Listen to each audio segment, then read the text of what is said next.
तो आइए आज के क्लास में हम लोग स्टार्ट करते हैं क्लास 10th का गद्य खंड हिंदी जो गोधूली है, पहला यानी फर्स्ट हिंदी है और उसका पार्ट 6 का ये अंतिम भाग है, पार्ट 6।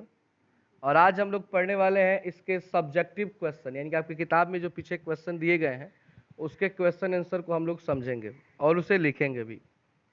पाठ का नाम है बहादुर और लेखक का नाम है अमरकांत। तो चलिए एक एक क्वेश्चन को हम लोग थोड़ा थोड़ा समझते हैं और उसको आप लोग नोट कर लेंगे। रही बात कि अब इसको लाइन से एक्सप्लेन नहीं किया जाएगा, क्योंकि अगर आप लोगों ने कहानी पढ़ा होगा, कहानी को समझा होगा, तो क्वेश्चन भी आसानी से समझ जाएंगे। ठीक है ना? तो चलिए पहले क्वेश्चन को समझते हैं। हमारा पहला प्रश्न है, लेखक को क्यों लगता है कि जैसे उस पर एक भारी दायित्व आ गया हो। आप लोगों ने पढ़ा होगा, पहला ही पैराग्राफ में है कि जब बहादुर को लेकर लेखक के साले साहब आते हैं तो ऐसा लगता है कि लेखक के ऊपर क्या आ गया है, भारी दायित्व। दायित्व मतलब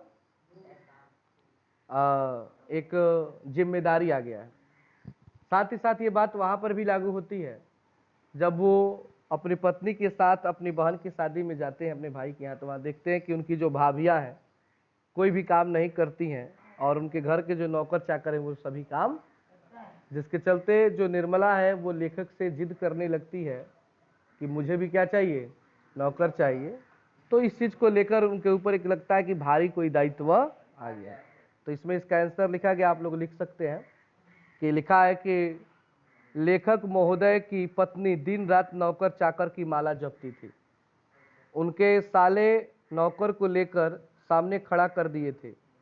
अब लेखक महोदय के ऊपर एक भारी दायित्व आ गया था कि नौकर के साथ घर में अच्छा छवि हो, नौकर घर के अनुकूल ढल जाए और यहाँ टिक जाए। मतलब इनके मन में था कि ऐसा कुछ व्यवहार किया जाए कि ये हमारे साथ काफ़ी अच्छे से रह सके, हमारा व्यवहार इतना अच्छा हो कि हमें कभी छोड़कर न जाए। लेकिन होता क्या है जी, इसके उल्टे होते हैं। दूसरा प्रश्न है, अपने शब्दों में पहली बार दिखे बहादुर का वर्णन कीजिए। कि जब सबसे पहले बहादुर आया तो जो शुरू में वर्णन किया गया ना कि बहादुर कैसा था, उसके शरीर का ढांचा। तो नौकर यानी बहादुर का शरीर चौड़ा और कद छोटा था, गोरा रंग और मुंह चपटा था। वह उजला हाफ पैंट और सफ़ेद कमीज, भूरे रंग का जूता और गले में क्या बंधा था, रुमाल, स्काउट का रुमाल डिजाइन का बंधा हुआ था। तो ये उसका परिचय हो गया। इसी तरह हमारा तीसरा प्रश्न है कि लेखक को क्यों लगता है कि नौकर रखना बहुत जरूरी हो गया था। तो बताए ना, अभी लेखक की पत्नी और लेखक गए थे अपने बहन की शादी में, तो वहाँ पे देखते हैं कि उनकी भाभियाँ चारपाइया तोड़ रही हैं। चारपाइया तोड़ने का अर्थ क्या हुआ जी, मतलब आराम कर रही हैं और नौकर चाकर काम कर रहे हैं। उसी को लेकर के अब ये भी दिन रात कहने लगती है, तो इनको भी अब लगता है कि शायद अब नौकर रखना क्या हो गया है, जरूरी हो गया है। तो बस इसमें सारे आंसर लिखे हुए हैं, आप लोग नोट कर सकते हैं रोक रख करके वीडियो को। चौथा प्रश्न है कि साले साहब से लेखक का कौन सा किस्सा असाधारण विस्तार से सुनना पड़ा। लेखक बताते हैं वो कौन सा किस्सा था, कौन सी कहानी थी जिसको चुपचाप साले साहब के द्वारा सुना गया। तो वो कहानी था बहादुर का परिचय।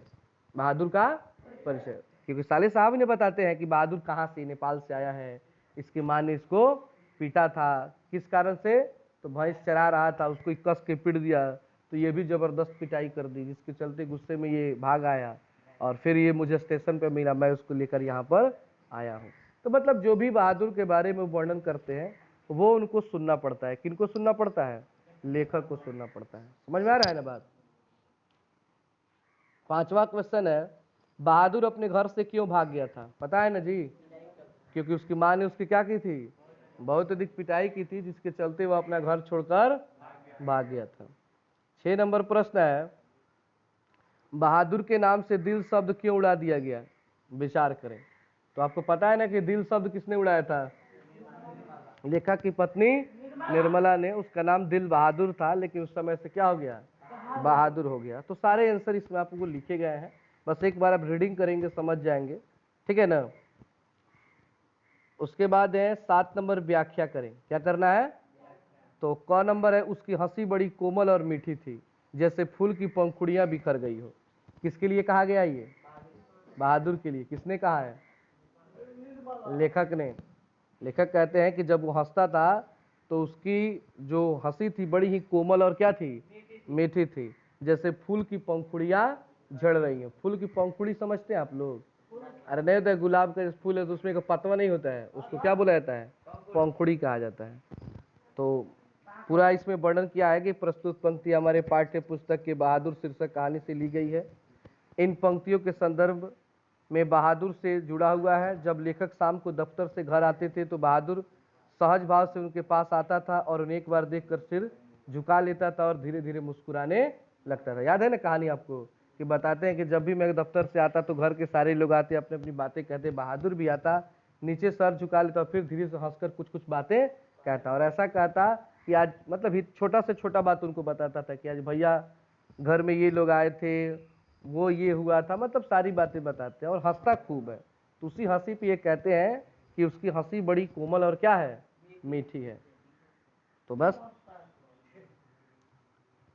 देखिए, हंसने का कारण यह है कि कुछ लोगों का नेचर होता है कि हर बात को क्या करते हैं, मुस्कुराते हैं। अच्छी चीज है मुस्कुराना, और एक होता है दांत चियारना, दोनों में अंतर होता है। आदमी को मुस्कुराना चाहिए, हर बात में दांत नहीं चियारना चाहिए, ठीक है ना। आपका भी दोनों का अर्थ बताएंगे अलग से। ख नंबर है, पर अब बहादुर से भूल गलतियां अधिक होने लगी थी।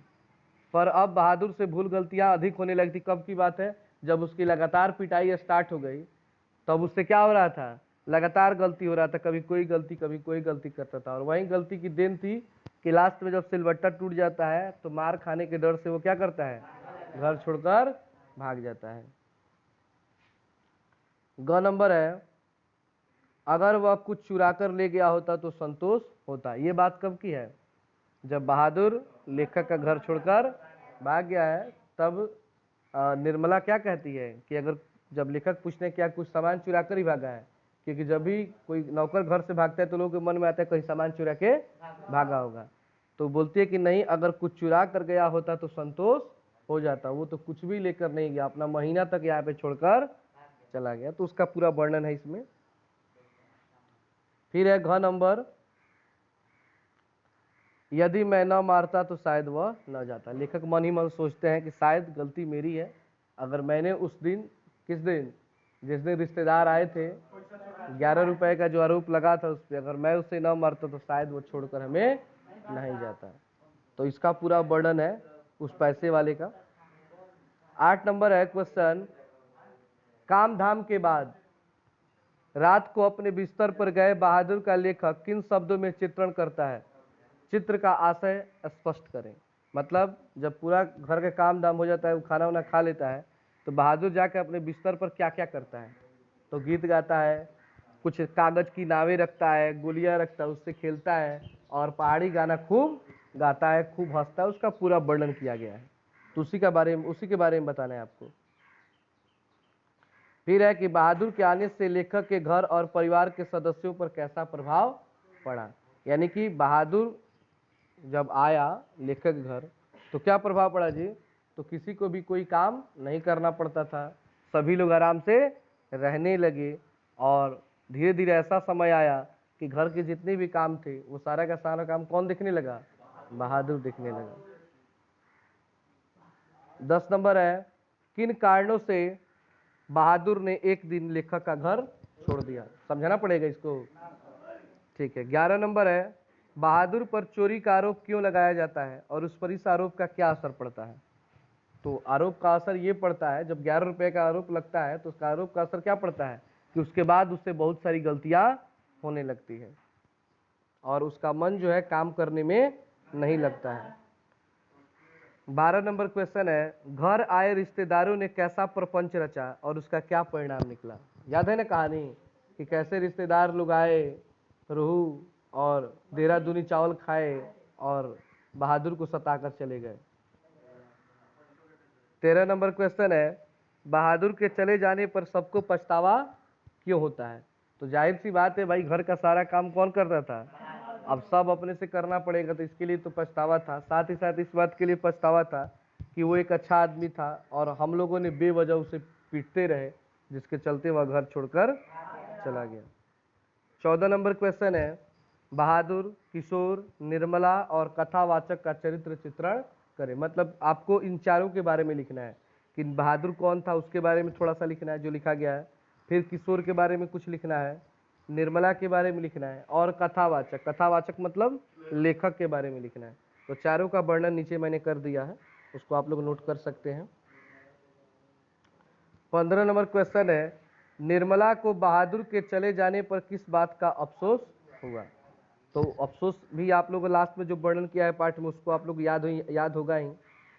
16 नंबर है, कहानी छोटा मुंह बड़ी बात कहती है, इस दृष्टि से बहादुर कहानी पर विचार करें।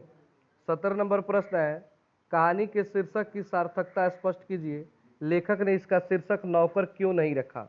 आखिर इस पाठ का नाम बहादुर क्यों रखा गया?